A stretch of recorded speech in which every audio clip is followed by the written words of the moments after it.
Good morning, CFC and friends, and welcome to our Tuesday morning devotion. Coming out of Easter, we're starting a new series in 1 Peter. And I chose this book because it talks about people being exiles. It's an emphasis to people's feeling of being alienated in the world they find themselves in. And especially these people have been scattered. They were Christians and Jewish Christians together who believed in Jesus. They've been scattered. And Peter is writing to encourage them in this sense of being aliens. And it's an important question as we, as Christians, dwell together in community and seek to love the community around us, Tucson, or wherever we may be. I'm just going to read the first few verses, actually the first two verses. Peter, an apostle of Jesus Christ, to God's elect exiles scattered throughout the provinces of Pontus, Galatia, Cappadocia, Asia, and Bithynia, who have been chosen according to the foreknowledge of God the Father through the sanctifying work of the Spirit to be obedient to Jesus Christ and sprinkled with his blood. I mean, there's a lot there in those two verses, but let's see the sort of the highlights here as we think about the scriptures this morning. Peter addresses these folks as God's elect and exiles. He uses two adjectives, both elect and exiles. And I think I want to emphasize the word exiles here because he's giving them actually an identity marker. He's saying, as God's chosen people, as God's elect, you are exiles where you live. And he actually means that in a literal way here, but he also means it, as it were, metaphorically. And what do I mean by that? He says these exiles are scattered throughout the provinces of, and he names 6 provinces there, right? These people are scattered throughout. This letter is being sent to people who have been either displaced or they were converted somewhere and went back to their home.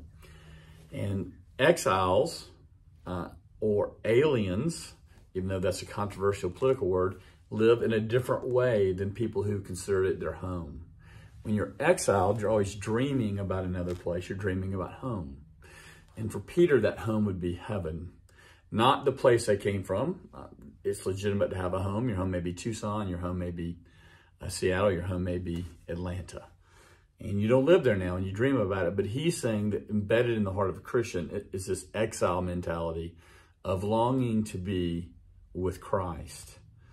But he also says, we've been chosen according to the foreknowledge of God the Father through the sanctifying work of the Spirit.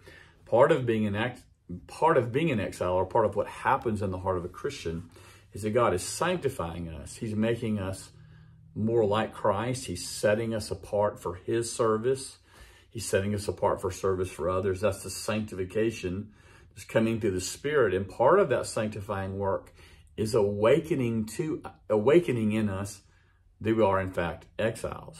We're also his people. We're elect. God has chosen us, and we can rejoice in that.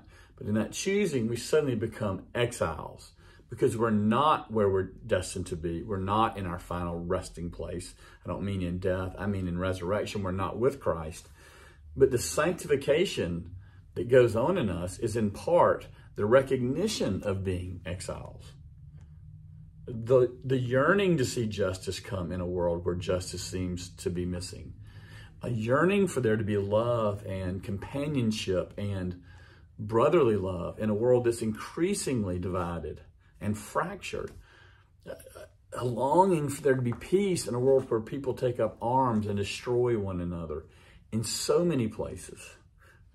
And so the sanctification, that being set apart, is actually realizing they were exiles. And then the last part of that is that we are to be obedient to Jesus Christ because he sprinkled us.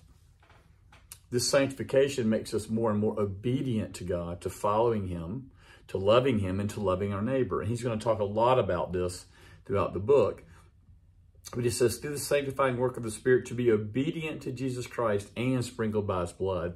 That sprinkling of his blood, that grace that is given to us, as we talked about yesterday in Easter, it leads to our obedience. It leads to us being conformed into his image, to being obedient to his word, becoming more and more like Christ. It is good to be with you on this Tuesday morning, and we look forward to seeing you this Sunday in church, or maybe we'll see you along the way this week.